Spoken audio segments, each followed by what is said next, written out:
بسم اللہ الرحمن الرحیم۔ السلام علیکم، ڈاکٹر منور حسین آپ کے پیش خدمت ہیں اور آپ دیکھ رہے ہیں پاکستان اور دنیا۔ پاکستان کے اندر 15 اور 16 اکتوبر کو شنگھائی تعاون تنظیم کا اجلاس ہونے جا رہا ہے اسلام آباد میں، جس میں سارے ممبرز کی نمائندگی اس وقت تک کنفرم ہو چکی ہے اور زیادہ تر وزرائے اعظم تشریف لا رہے ہیں۔ اب یہ شنگھائی تعاون تنظیم پاکستان کے اندر اس کا اجلاس ہونا، اس کی ایک بہت بڑی اہمیت ہمارے سامنے ہے۔ اگر آپ ریاستی سطح پہ دیکھیں تو پاکستان معاشی اور سیاسی مشکلات سے گزرتے ہوئے نظر آ رہا ہے، اور پھر پاکستان کے اندر جو دہشت گردی ہے جس کے باعث پاکستان کا تاثر یا امیج بیرونی دنیا میں کوئی خاص اچھا نظر نہیں آ رہا تھا۔ دوسری طرف بھارت بھی کوشش کر رہا تھا کہ پاکستان کو تنہا کیا جائے خطے اور خطے سے باہر، لہٰذا یہ شنگھائی تعاون تنظیم کا اجلاس پاکستان میں پاکستان کو سفارتی سطح پہ ایک دفعہ پھر ابھار کے لائے گا اور اس کا تاثر بہتر ہو پائے گا۔ دوسرا، اگر آپ خطے کی سطح پہ دیکھیں تو بہت بڑی تبدیلیاں رونما ہو رہی ہیں، جہاں پہ نئے ممالک یا چھوٹے ممالک بھی چائنا کے پروجیکٹ کنیکٹیوٹی کا حصہ بننا چاہ رہے ہیں اور چائنا کی انویسٹمنٹ کی طرف دیکھ رہے ہیں، اور ساتھ ساتھ ہم یہ بھی دیکھ رہے ہیں کہ اسی علاقے کے اندر کلائمیٹ کا مسئلہ بھی ہے، دہشت گردی کا مسئلہ بھی ہے، غربت کا مسئلہ بھی ہے۔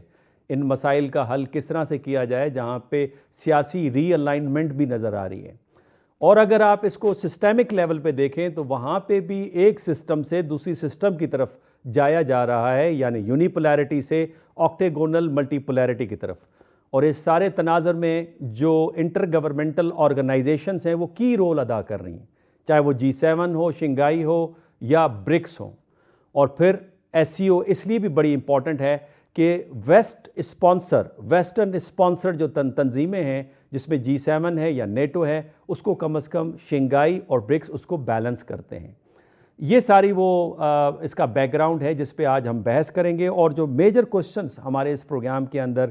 زیر بحث آئیں گے، اس میں پہلا یہ کہ SCO کا جو اجلاس ہے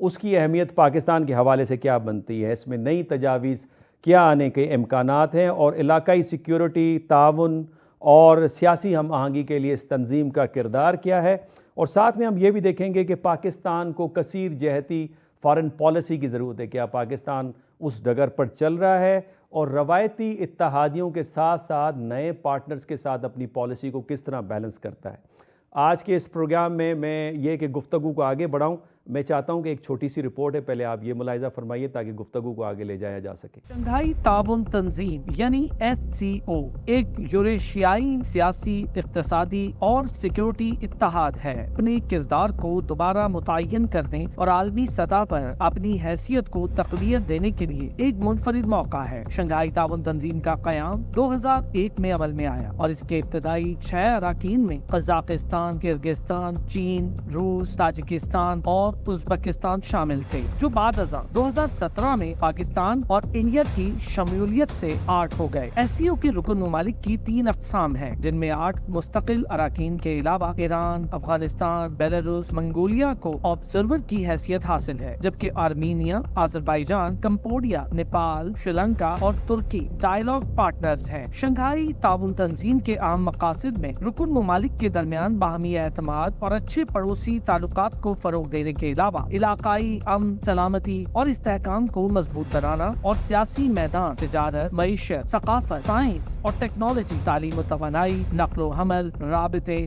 سیاحت اور ماحولیاتی تحفظ میں مؤثر تعاون کے لیے ایک فریم ورک تیار کرنا شامل ہے۔ پاکستان میں 15 اور 16 اکتوبر کو شنگھائی تعاون تنظیم کے منعقد ہونے والے اجلاس کے دوران رکن ممالک کے سربراہان حکومت، اقتصادی تعاون اور تجارت کے فروغ پر بات چیت کریں گے، تاہم دو طرفہ تنازعات جیسے کشمیر کا مسئلہ زیر بحث نہیں آئے گا، اور اسی اجلاس میں شنگھائی تعاون تنظیم کی سربراہی پاکستان سے روس کے حوالے کر دی جائے گی، جہاں تنظیم کا اگلا اجلاس ہوگا۔ اس اجلاس کی میزبانی پاکستان کی قیادت کے لیے ایک اہم کامیابی کی حیثیت رکھتی ہے، کیونکہ یہ پہلی بار ہے کہ پاکستان اتنے بڑے عالمی ایونٹ کی میزبانی کر رہا ہے۔ اس اجلاس کے ذریعے پاکستان نہ صرف اپنی بین الاقوامی حیثیت کو مستحکم کرے گا، بلکہ اس موقع پر وہ دنیا کو یہ یہ پیغام بھیجے گا کہ پاکستان عالمی برادری سے الگ نہیں بلکہ اس کا ایک اہم حصہ ہے۔ پاکستان نے شنگھائی تعاون تنظیم میں انسداد غربت کے حوالے سے ایک گروپ کا سربراہ بننے کی تجویز دی تھی،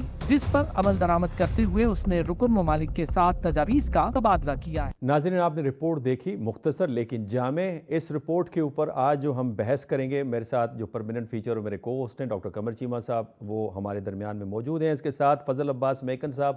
ثابت بیوروکریٹ اور سیاسی تجزیہ کار، کسی تعارف کے محتاج نہیں ہے۔ فضل عباس صاحب، آپ کا بہت بہت شکریہ، آپ نے وقت دیا۔ اور چائنا سے ہمیں جوائن کیا ہے اعتصام الحق صاحب سے، جو چائنا میڈیا گروپ کے ساتھ اٹیچ ہیں اور سیزنڈ جرنلسٹ ہیں۔ کئی دفعہ انہوں نے ہمارے پروگرام کے لیے ٹائم دیا۔ اعتصام صاحب، آپ کا بھی بہت بہت شکریہ۔ ڈاکٹر قمر چیمہ صاحب، میں چاہتا ہوں کہ آپ شروعات کریں کہ ایس سی او کا اجلاس، اس کی کیا اہمیت بنتی ہے، آپ اپنے کمنٹس دے کر، اور پھر اگر ہمارے مہمانوں سے سوال کرنا چاہیں۔ جی، پہلی بات تو یہ ہے کہ پاکستان جو ملٹی لیٹرل ڈپلومیسی ہے، اس میں پاکستان جو ہے دنیا کے گلوبل اسٹیج کے اقتداری بات ہے فور فرنٹ پہ آیا ہے۔ ہم دیکھ رہے تھے کہ کافی زیادہ سفارتی تنہائی تھی، کہ کوئی بائی لیٹرل وزٹ لیول کے نہیں ہو رہے تھے، اور جو ملٹی لیٹرل فورمز ہیں ان کا بھی پاکستان حصہ نہیں ہے۔ مثال کے طور پہ ہم زیادہ سے زیادہ او آئی سی کے ممبر ہیں، یا G77 کے ہیں، یا یہ ایس سی او تھا، تو ہم زیادہ ملٹی لیٹرل فورمز کا حصہ نہ ہونے کی وجہ سے اکثر ہماری جو لیڈرشپ ہے وہ زیادہ انگیج نہیں کرتی تھی۔ لیکن پاکستان نے پچھلے کچھ عرصے سے، ڈاکٹر صاحب آپ کو پتہ ہے، کوشش کی ہے کہ دنیا کو یہ بتایا جائے کہ پاکستان ایک نارمل کنٹری ہے، اور دہشت گردی کی جنگ جو ہے وہ ختم ہو چکی ہے۔ اکثر دوپہر واقعات ہوتے رہتے ہیں، لیکن اوور آل جو پاکستان کی اسٹیٹ کی ہٹ جو ہے وہ موجود ہے۔ لیکن سوال جو ڈاکٹر صاحب امپورٹنٹ ہے کہ جو پاکستان کو خطرات لاحق ہیں، جو پاکستان کو چیلنج جو ہیں وہ لاحق ہیں، ان کو کیسے ایڈریس کیا جائے؟ فار ایگزامپل، اس خطے کے اندر پاکستان کہتا ہے جی کہ افغانستان کی جو سرزمین ہے وہ ہمارے خلاف استعمال ہو رہی ہے، جو کہ پاکستان کا سب سے بڑا نیشنل سیکورٹی تھریٹ ہے۔ ایس سی او کا جو ایجنڈا ہے اس میں بھی یہ ٹیررزم کے اوپر بات ہوتی ہے۔ پاکستان کو سیپریٹزم کے بھی ایشو ہیں، ایس سی او اس کے اوپر بھی بات کرتا ہے۔ لیکن یہ تو ٹھیک ہے کہ اس کو بائی لیٹرلی ہم ڈسکس نہیں کرتے، لیکن آپ کو نہیں لگتا، میں یہ سوال کرنا چاہتا ہوں ہمارے جو دوست چائنا سے ہیں اور میکن صاحب سے بھی، کہ آپ کو نہیں لگتا کہ ہمارے جو ایشوز ہیں وہ ایڈریس نہیں ہو رہے، لیکن ہم ایسے ملٹی لیٹرل فورم کا حصہ ہیں جس میں ہم جنرل باتیں تو کر رہے ہیں لیکن اسپیسیفک کی طرف نہیں جا رہے؟ تو اب موقع ہے کہ ہمیں اسپیسیفک ایشوز کی طرف جانا چاہیے، نہ کہ صرف جنرل ایشوز پہ ڈسکس کرتے رہیں اور اس کا کوئی لائے عمل اختیار نہ ہو سکے۔ جیسے کہ افغان طالبان کو آپ دیکھیں کہ افغان طالبان کو ہم کیسے اکاؤنٹیبل ٹھہرا سکتے ہیں؟ ٹی ٹی پی وہاں پہ بیٹھی ہوئی ہے، باقی ٹیررسٹ آرگنائزیشن جو یہاں پہ آپریٹ ہو رہی ہیں، جن کو خطے کے ممالک سپورٹ کرتے ہیں، فائنینس کرتے ہیں، تو یہ ہم جنرل سے اسپیسیفک کب ہوں گے، کیسے ہوں گے، تاکہ ہمارا جو کنسرن ہے وہ ایڈریس ہوں؟ اعتصام صاحب اگر جواب دیں، اور بات بے شک میکر صاحب دیں۔ جی اعتصام صاحب۔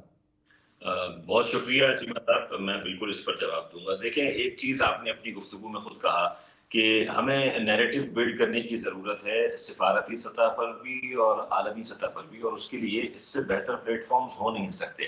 ہم ایک عرصے سے یہ لیبل اپنی اوپر لے کر چلے آ رہے ہیں کہ ہم دہشت گردی دنیا میں ایکسپورٹ کرتے ہیں بقول ہمارے دشمنوں کے، اور ایک زمانہ تھا کہ ہم نے اس سے بہت شدید متاثر بھی ہوئے، اور ایک جو کولڈ وار کا ٹائم تھا وہ سب کے علم میں ہے کہ اس وقت سیاسی پوزیشن کیا تھی اور اتحاد کی پوزیشنز کیا تھیں۔ لیکن اس کے بعد پاکستان نے جتنا سفر کیا ہے، ہمیں نہیں لگتا، ہم بشمول تمام قوم اگر میں بات کروں، کہ ہم اس کو ٹھیک سے بہتر بیان کر پائے ہیں کہ ہم خود اس دہشت گردی کا شکار ہیں۔ ابھی جو حالیہ واقعہ ہوا اس کے حوالے سے بھی بہت ساری رپورٹس میں یہ کہا گیا کہ پاکستان میں یہ اجلاس ہونے جا رہا تھا، اس لیے اس اجلاس سے پہلے اس طرح کی کارروائی کرنا یہ ظاہر کرتا ہے کہ پاکستان میں دہشت گردی ہے۔ تو سوال تو یہ پیدا ہوتا ہے کہ اگر پاکستان میں دہشت گردی ہے تو کیا پاکستان خود اس کا شکار نہیں ہے؟ تو یہی تو ہم کہتے آ رہے ہیں کہ ہم اس کا شکار ہیں۔ اس طرح کے پلیٹ فارمز پر ہونا جہاں انڈیا موجود ہے، افغانستان کی بات آپ نے کی، ریسنٹ جو واقعات ہوئے، جو بیانات سامنے آئے، اس کے بعد مجھے ایسا لگتا ہے کہ اس طرح کے پلیٹ فارمز پر اگر کلیکٹیولی بھی ٹیررزم پر بات ہوتی ہے تو ہمیں اپنا نیریٹو یہ بلڈ کرنا ہوگا، یہ کہنا ہوگا کہ ہم خود اس دہشت گردی کا شکار ہیں اور آپ ہمیں مدد کریں اس دہشت گردی سے نکلنے کے لیے. اور آپ سے مراد وہ تمام ممالک ہیں جو اس میں شریک ہیں. نہ صرف ان ممالک کو یہ میسج جا رہا ہے بلکہ میرا خیال ہے ان تمام ممالک کو بھی یہ میسج دینا چاہیے جو بالواسطہ یا بلا واسطہ اس میں شریک رہے کہ پاکستان اس کا شکار ہوا. آپ نے ٹی ٹی پی کی بات کی ہے. ٹی ٹی پی میں جہاں بہت سارے ہمارے داخلی عناصر ہیں، خارجی عناصر بھی بہت سارے تھے، ان کو ایڈریس کیا جانا بہت زیادہ ضروری ہے. اور ابھی تک افغانستان کے بارڈر پر جو کچھ آج ہو رہا ہے، آج جو واقعات ہوئے ہیں اور ہم جس طرح کی دہشت گردی کا شکار ہیں انڈائریکٹلی، اس کا بھی ہمیں ببانگ دہر اس طرح کے پلیٹ فارمز پر کم از کم اظہار ہم کر سکتے ہیں، جو کہ ایک نیریٹو بلڈنگ ہے. تو مجھے یہ لگتا ہے کہ اس طرح کے بھرپور مواقع، آپ نے خود کہا کہ پاکستان کو کم میسر آتے ہیں، تو جب میسر آ رہے ہیں اور آپ کی اپنی سرزمین پر ہیں اور آپ نے ایڈریس کرنا ہے لوگوں کو، تو میرا خیال ہے کہ یہ اچھا موقع ہوگا کہ پاکستان اس حوالے سے ضرور بات کرے. جی اگر میکن صاحب آپ بھی اس کا جواب دے دیجئے. میرے خیال میں جو احتشام صاحب نے بات کر دی ہے وہ کافی جامع ہے، اور کیونکہ اگر خاص طور پہ اس چیز کو اس آرگنائزیشن کے جو قیام کے تناظر میں دیکھا جائے کہ جب یہ 2001 میں بنی تو یہ جو سیکیورٹی میٹرز اس کے جو تھے وہ سب سے نمایاں اس کا ایجنڈا تھا. جس طرح ظاہری بات ہے اس کی اس تنظیم کا سائز بڑھا اور یہ جس طرح اس کا ارتقاء ہوا تو وہ ایک نئے ایجنڈا پوائنٹس آتے گئے جو کہ بہت ضروری تھے، جس میں اکنامک کوآپریشن ہے، سوشل سیکٹر میں کوآپریشن ہے، لیکن وہ ابھی تک بھی برقرار ہے جو اوریجنل تھا. اور وہ تھیم آپ دیکھیں کہ جو ابھی ریسنٹلی آستانہ ڈکلیریشن ہوا ہے اس میں بھی نمایاں طور پہ آئی ہے. افغانستان کا اس میں آبزرور اسٹیٹ کے طور پہ شریک ہونے کا امکان ہے، تو یہ چیز یقیناً ہائی لائٹ کی جانی چاہیے. یہ اس خطے کا اجتماعی مفاد میں ہے کہ یہاں ٹیررزم پہ کنٹرول ہو اور معاشی ترقی میں بلکہ ہم ایک دوسرے کے معاون ثابت ہوں. یہ آپ نے بجا فرمایا. ڈاکٹر قمر چیمہ صاحب، اگر میں آپ کی طرف آؤں، اور مجھے اس وقت بریک کا کہا جا رہا ہے لیکن بریک سے پہلے میں سوال دیے جا رہا ہوں. سوال یہ پیدا ہوتا ہے کہ سارک اس لیے ناکام ہوئی تھی کہ وہاں پہ سیاسی ایشوز کو ہم نے ڈسکس نہیں کیا.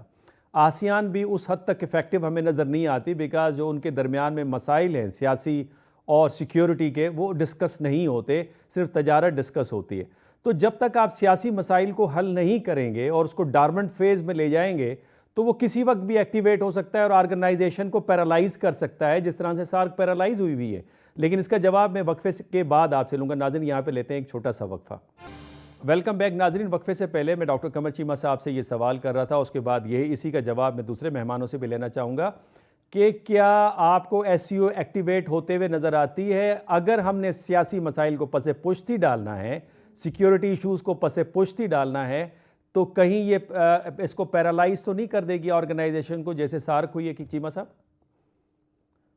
ڈاکٹر صاحب بڑا امپورٹنٹ سوال ہے. دیکھیں لارجلی ایس سی او جو ہے وہ ایک اینٹی ویسٹ بلاک ہے، اینٹی امریکہ بلاک ہے، پہلی بات. اور انڈیا اگر آپ دیکھیں کہ انڈیا نے اپنی پارٹیسپیشن کو ڈاؤن گریڈ کیا ہے from prime minister level to foreign minister level, minister of external affairs کے لیول پہ. تو یہ اس چیز کو بتاتا ہے کہ بیسیکلی جو ان کے بائی لیٹرل مسئلے ہیں چائنا کے ساتھ اس کو